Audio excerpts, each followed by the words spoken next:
So Frankie, let's look at the umbrella movement, the recent demonstrations in Hong Kong. You claim there's a lot of misunderstanding about the reasons behind this discontent. So what are the reasons? The situation in Hong Kong is governed by one country, two systems, which was dictated in the basic law, which is the Constitution of China. Now, the Hong Kong people emphasize on the two systems, whereas China emphasized on one country. And sovereignty for China is very important, more important than any other considerations, even economic consideration. And China takes pride on its sovereignty because it recovered Hong Kong from the British, who defeated China in a very disgraceful manner of the Opium War. So when the Hong Kong people ask for more autonomy, China would say no. Secondly, if you look at the generation of Hong Kong people, those who were brought up under the old system, and the younger ones, especially those who are under the age of 27, they see themselves more as Hong Kong people rather than Chinese people who live in Hong Kong.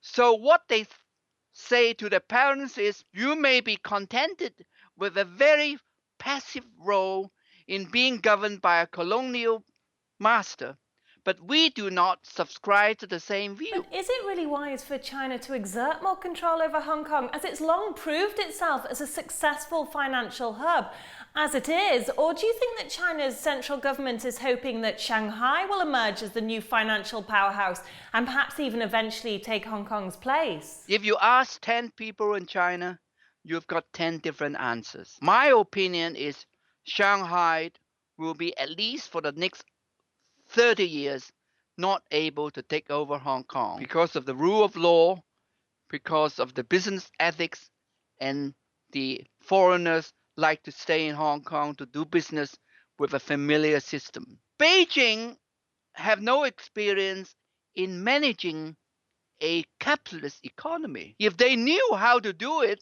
they would not in the first place have accepted the one country, two systems. The sovereign power would be less tolerant of what the directions of Hong Kong people achieving more autonomy, because China sees itself as a threat. But on the other hand, China is not keen to kill the chicken to get the golden eggs, because the rationale of having Hong Kong is a pride to China's management of a capitalist economy within its sovereignty. So on the one hand, China wants to exercise control because that's in the Chinese DNA. On the other hand, it cannot go to an extreme to destroy Hong Kong. So in Hong Kong, we have a dilemma. On the one hand, the Hong Kong government have to listen to Beijing to do things. At the same time, it has to tell China, you shouldn't push ourselves too hard.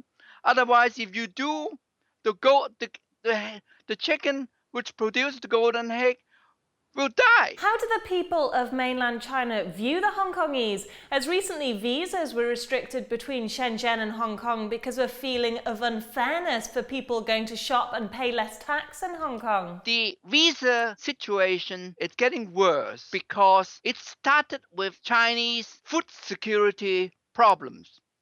When those parents who had babies, they could not buy baby powder because the major milk powder companies in China were contaminated. So they flocked to Hong Kong to buy baby powder and nothing else. But gradually they find out that Hong Kong products have apparently a superiority over Chinese products because of the quality control, is the IP protection. That's why in the Shenzhen area, they all come to Hong Kong to buy products and go back into China to sell them at a profit.